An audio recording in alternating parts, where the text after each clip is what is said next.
सध्या खड्ड्यांचा प्रश्न हा अतिशय गंभीर बनलेला आहे। राज्यातल्या अनेक जिल्ह्यांमध्ये मोठ्या प्रमाणात रस्त्यांवर आपल्याला खड्ड्यांचं साम्राज्य पाहायला मिळते। पुणे महानगरपालिका सुद्धा यामध्ये मागे नाहीये। पुणे शहरामध्ये मोठ्या प्रमाणात सध्या रस्त्यांवर खड्डे पडल्याचं चित्र हे आपल्याला शहराच्या चारही बाजूला पाहायला मिळते। शहरातल्या वारजे भागातील रामनगर परिसरामध्ये सध्या आपण आहोत आणि हा परिसर आपण पाहिला तर या रस्त्यांवर मोठ्या प्रमाणात खड्डे आहेत ते पडल्याचं जाणवतंय। पावसाळा आला की मोठ्या प्रमाणात खड्डे बुजवण्याची मोहीम महानगरपालिका हाती घेते, मात्र प्रत्यक्षात परिस्थिती काय आहे ती आपल्याला या दृश्यातून पाहायला मिळते। महानगरपालिका म्हणते की शहरात फक्त 54 खड्डे आहेत, पण याच रस्त्यावर 100हून अधिक खड्डे आहेत ते आपल्याला निदर्शनास आलेले आहेत आणि त्यामुळे गेल्या या रस्ते खड्डे बुजवण्यासाठी जवळपास 256 कोटी रुपये हे महानगरपालिकेने खर्च केले आणि ते सगळे आपल्याला या खड्ड्यांमध्ये वाहून गेल्याचं दिसतंय। पुढच्या काही महिन्यांसाठी जवळपास 250 कोटींचा निधी आहे तो रस्त्यांची डागडुजी खड्डे बुजवणं यासाठी केला जाणार आहे। त्यामुळे खरंच पुणेकरांचे पैसे हे पाण्यात जात आहेत का आणि या खड्ड्यांमध्ये जात आहेत का असा प्रश्न आहे तो सुद्धा उपस्थित होतोय। काय नक्की या रस्त्याची परिस्थिती आहे, कशा पद्धतीने किती दिवसांपासून या ठिकाणी खड्डे? साधारण हा रस्ता आम्ही गेल्या 2 वर्षापासून बघतोय। या रस्त्याला इतक्या वेळा पुणे महानगरपालिकेने डांबर ओतण्याचं काम केलंय।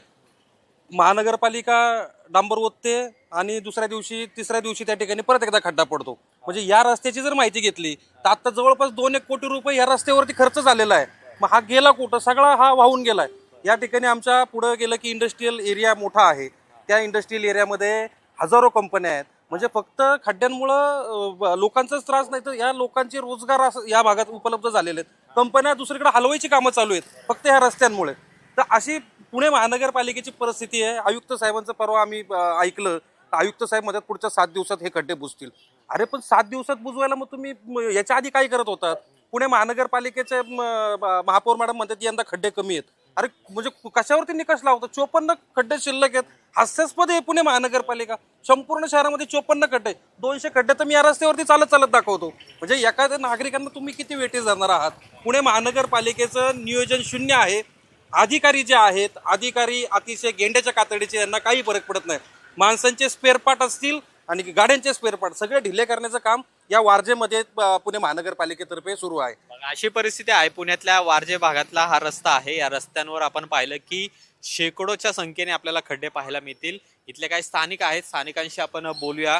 नेमकी परिस्थिती इथं तुम्ही राहता समोर आणि हे जे खड्डे आहेत किती त्रास होतो तुम्हाला? पण तर त्रास म्हणजे असं नाहीये की रोज एक धडक होती, रोज एक ना एक माणूस पडते, रोज एक आणि काय ना काय होते त्यांना। कुणाचं डोकं फुटतं, कुणाचा पाय मोडतो, कुणाचा हात तुटतो, इथं रोज होतं। ही घटना कुठं होती? पहिले या चढापाशी आणि नंतर इथं समोर बस। ही खड्ड्यांची परिस्थिती आहे। म्हणजे इथले जे स्थानिक नागरिक आहेत यांना सुद्धा याचा त्रास आहे तो होताना पाहायला मिळतो। शाळेतल्या जाणारी जी मुलं आहेत त्यांना सुद्धा या खड्ड्यांचा त्रास होतो आणि महत्त्वाचं म्हणजे जसं इथल्या पुणेकरांनी सांगितलेलं आहे की गाडीचे स्पेअर पार्ट यांना सुद्धा याचा आता त्रास होऊ लागलेला आहे किंवा नुकसान आपण म्हणतो वाहनांचं ते सुद्धा होते। तसंच लोकांच्या शरीराला सुद्धा नुकसान होते, कारण की या खड्ड्यांमुळे आपण पाहतोय की अनेक जणांना मानेचा कमरेचा त्रास आहे तो सुद्धा होते। आणि दुसरीकडे मात्र महापौर म्हणतात की पुण्यामध्ये गेल्या वर्षीपेक्षा कमी खड्डे आहेत, पण पुणे शहरातल्या या रस्त्यांवर खरं तर महापौरांनी फिरणं गरजेचं आहे आणि हे रस्ते त्यांनी पाहिले पाहिजेत की कशा पद्धतीचे झालेले आहेत। जरी हे रस्त्यांची डागडुजी केली जात असली तरी पाऊस आल्यानंतर जे संपूर्ण खडी आहेत किंवा जो डांबर आहे तो कशा पद्धतीने निघून जात आहे हे या दृश्यांच्या माध्यमातून आपल्याला पाहायला मिळते। आणि त्यामुळे कोट्यवधी रुपये जे खर्च करून महानगरपालिकेने या रस्त्यांची डागडुजी केल्याचं पाहायला मिळते, ते सगळे पुणेकरांचे पैसे आहे ते याच खड्ड्यांमध्ये वाहून गेल्याचं चित्र आता आपल्याला पाहायला मिळते। त्यामुळे असे जे अधिकारी आहेत, ठेकेदार आहेत, यांच्यावर कठोर कारवाई पुणे महानगरपालिका आयुक्त आणि महापौर हे कधी करणार आहेत असाच प्रश्न आता पुणेकर विचारू लागलेले आहेत। कॅमेरामन रोहित वनकटेसह अमोल धर्माधिकारी, LS मराठी, पुणे।